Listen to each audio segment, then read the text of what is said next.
Аңлаватқаныңыз доктор Павел Каланити қаламидagi Nafas havoga aylanganda nomli kitob.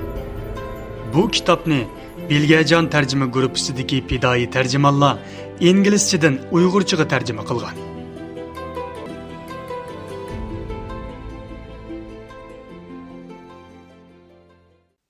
o'n ikkinchi qism. Kesilim haqidagi kallamni chirmogan tumanlar bara-bara tarqab ketyotdi. Hozir men hech bo'lmasa yetarli uchurga erishgan edim. Garchi sallani ishonchlik deb ketgili bo'lmasimi, ammo degan EGFR genidagi to'satdan o'zgarish hayotimni oz deganda 1-2 yil uzartiradiganday turadi. O xil to'satdan o'zgarish yo'q bo'lganida bu kasal bilan diagnoz qo'yilgan 80% kishi 2 yil ichida o'lib ketadi ekan. Ta'limga yarasha shu xil to'satdan o'zgargan genimning bo'lganligi men uchun aytganda hozirdan boshlab umrimning menga butunlay foydasi qolganligidan derak beradi. Atsi Lucy ikkimiz sperm bankasiga bordik. Praktikam oxirlashgan hamon biz bolalik bo'lishni planlayotgan edik. Biroq hozir rakka qarshi dorilar spermamga nachar ta'sir ko'rsatishi mumkin. Shunga bolalik bo'lish uchun davolanish boshlanguncha spermamni to'ngiltib saqlab qo'ymoqchi bo'ldik. Bir yosh ayol bizga har xil yuridik mulozimatlar, spermaning saqlanish usuli va bu ishning qonun chetilgan taraflari haqida tushuncha berishga boshladi. Uning ustiga rak kasalligi bemorlarga madad beradigan har xil faoliyatlar, masalan, aktyorlik, xor, erkin naqsh kechiligi qatorliqlar tanishtirilgan rangarang tashviqot qo'llanmalari turadi. Ularning kulki yig'ib turgan chiroyi havasimni qo'zg'aydi. Statistikaga asosan ularning hammasi degudek davolab saqaytqili bo'ladigan rak bemorlari bo'lib, umrmi har holda uzunroq bo'ladi. Faqat har 10 mingning ichida 12 odamlar 36 yoshida o'pka rakiga kirib topib qoladi. Shundaq. Rak bemorlarining hammasi baxtsiz kishilar. Lekin saqaydigan rak bor, saqaymas rakmi bor. Keyingisi bo'lib qilish uchun yetarli sho'rpeshona bo'lishingiz kerak. Xizmatchi ayol bizdan agar ikkimizdan birimiz o'lib ketib qolsak, bu spermalarga kimning qonuniy ega bo'ladiganini so'rganda, Lucyning ko'z yoshlari taramlab to'kilishga boshladi. Umid degan so'z inglizchada 1000 yillar burun paydo bo'lgan bo'lib, ishonch va orzuning yig'indisini bildiradi. Ammo men orzulagan narsa hayot, hargizmi men cho'qim kelishiga ishonadigan narsa o'lim emas edi. Men umiddan eg'iz ochganda amalga oshmagan orzular uchun bir fursat berishni umid qilishni ko'z tutdimmi? Yo'q. Tibbiy statistika bizga rak kasalining o'rtacha hayot qilish nisbatini aytib berib qolmasdan, bizning shu nisbat soniga bo'lgan tushunchamizni chuqurlashtirish maqsadida nisbatning ishonch saviyasi, ishonch orlig'i va ishonch cheki deydigan qoralsimon atalg'ularni o'ttirib qo'ygan.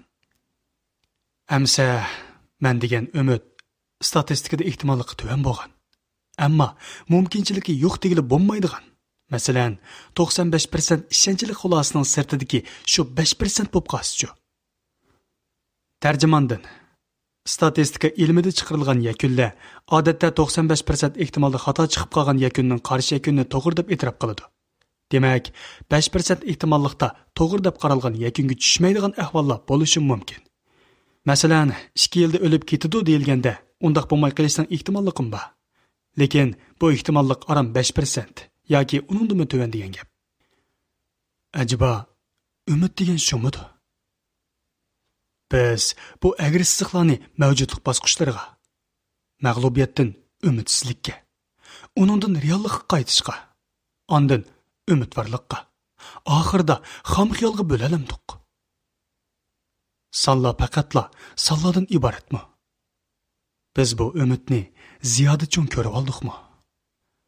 Tuyuqsizlar bir kasal bemorga aylangan shu paytda statistikaga bo'lgan tunishimning o'zgarganini his qildim. Praktikant doktor bo'lib ishlayotganimda, men nurg'unlagan bemor va ularning oila tahobatlari bilan shu qo'rqinchli kelgusi to'g'risida paranglashgan edim. Doktor bo'lish sifatingiz bilan kasallik to'g'risida paranglashish sizning xizmatingizning muhim bir qismi. Agar bemor 94 yoshlik devanglikning oxirgi bosqichidagi mengiga qonigan kishi bo'lsa, paranglash sal osonroq to'xtaydi.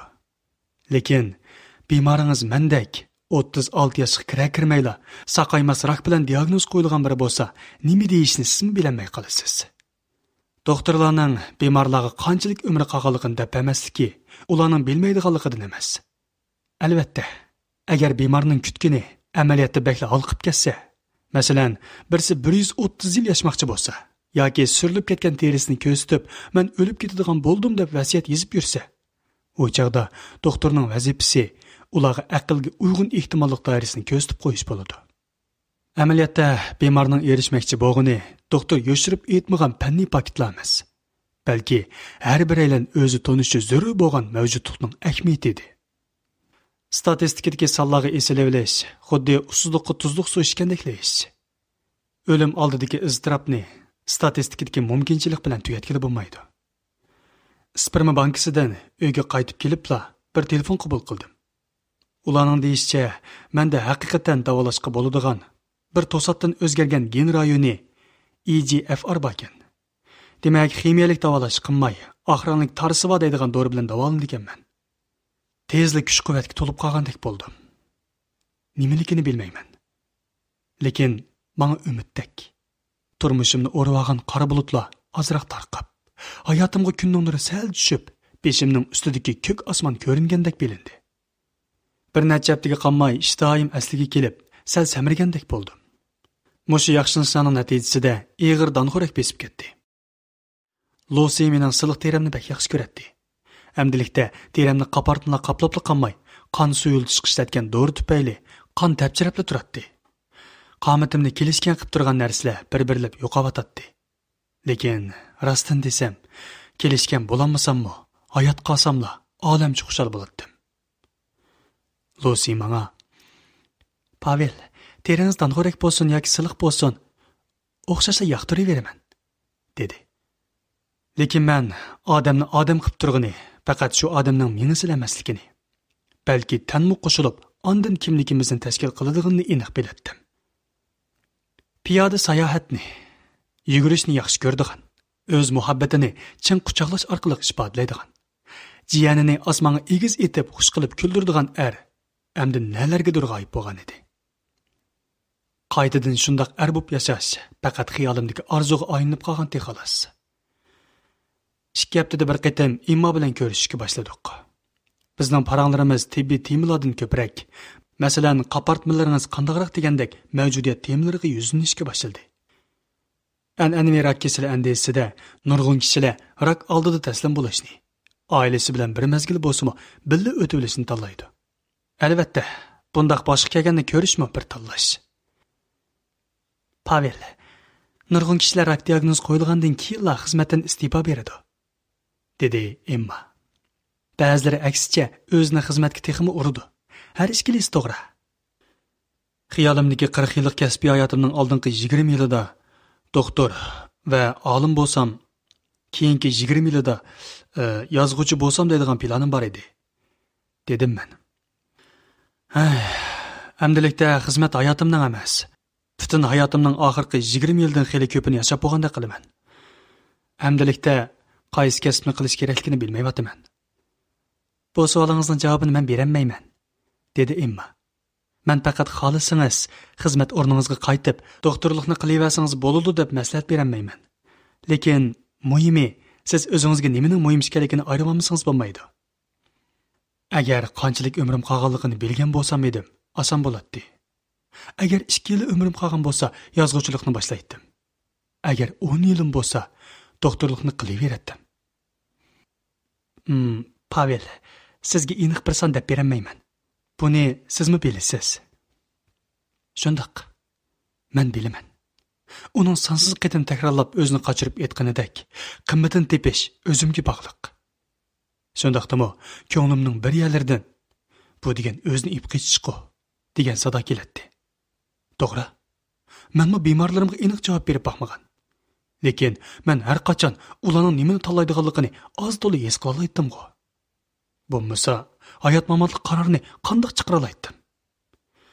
Ondan men ularning hayotini xato mo'ljarlab qo'ygan vaqtlarimni asildim. Bir qitim men bir bolaning ota-onasiga hamda davolashni davomlashtirishning hech ahamiyati yo'q deb maslahat bersam, 2 yildan keyin ular o'g'lining saqiyib, pianino çalayotgan holda yo'llangan YouTube, yogaga o'xshaydigan film turbetidagi filmini ko'rsatib qo'ygan va ayni vaqtda uning hayotini qutqizib qolganimga rahmat etish yuzasidan ishxonamga qog'oz o'ramliq kichik to'rtdan bir patnos ko'tarib kelgan edi.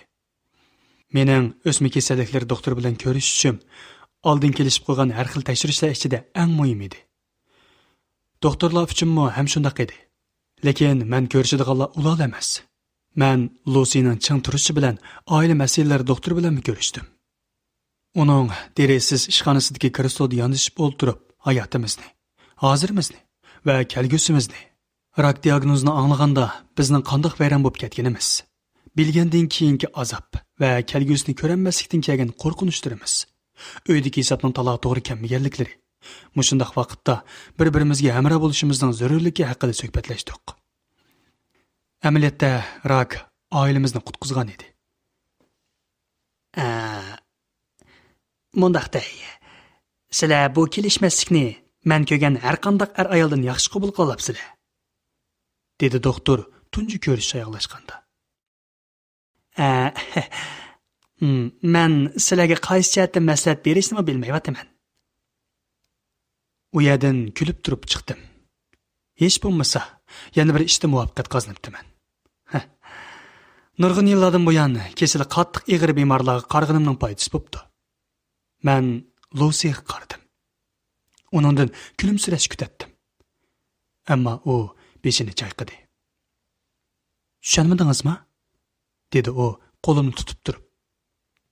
"Biz eng yaxshisi bo'lsak, demak buningdan texmi yaxshi bo'lolmaymiz. O'limning ig'irligi yengillamasa, hech bo'lmasa kundan-kunga ko'nibmi qolamiz." Saqaymas kasal deb diagnoz qo'yilgandan boshlab, men dunyoga doktor va bemorni nuqta turib, ikki xil nazar bilan qaraydigan bo'lib qoldim. Men o'limni ham doktor, ham bemor deb qarashga boshladim. Doktor bo'lish suhbatim bilan men rakni cho'qim yengiman deb shovart olashning yoki bu kasal nimishqa mening beshimga keladi? Javobi nimishqa bo'lmagidak deb so'rashning o'rni yo'qligini bilaman. Men nurg'un tibbiy bilimlarni, kechilimga munosabatli davolash, agashma kasalliklar va hisoblash usullarini bilaman. Men nayt tezla o'sma kasalliklari doktorlardan ham o'z izlanishlarimdan o'pka rakining 4-bosqichi deb diagnoz qo'yilgan bemorlarning qaytadan hayotga erishish mumkinchiligiga ega ekanligini tanib yetdim. Bu xuddi 80-yillarda aydiskarcha eng tez jon og'uch kasal deb qaralgan bo'lsa-mu, hozir yangi davolash usullarining barliq kelishiga ergishib, aydis virusi bilan yuqumlanuvchilarning boshqalarga o'xshash uzun umr ko'rishning mumkin ekanligini hamma odam biladigan bo'lib ketganidek g'oyat zo'r o'zgarishning barliq kelganiga o'xshaydi. Bir tarbiya ko'rgan doktor bo'lish suhbatim bilan mening kasallik diagnozim menga davolash jarayonidagi sansipirlar va bu sonliq ma'lumotlarning nimadan derak berdig'ini tezli bildirdi. Lekin bemor bo'lish suhbatim bilan ular menga qilch yordam qilolmadi. Bu narsalar Lucy ikkimiz balaliq bo'lsak bo'lamdi degan savolning javobini berolmadi. Yoki hayotimning oxirida yangi hayotlikni bu dunyoga ep kelishimning ma'nosini deb berolmadi. Ham shundaqla uzoqdan buyon orzulab kelgan kasbiy intilishlarim uchun kurash qilishim kerak yoki emasligini deb berolmadi. Kurash qilsam yetarlik vaqtim bor yo'qligini ham deb berolmadi.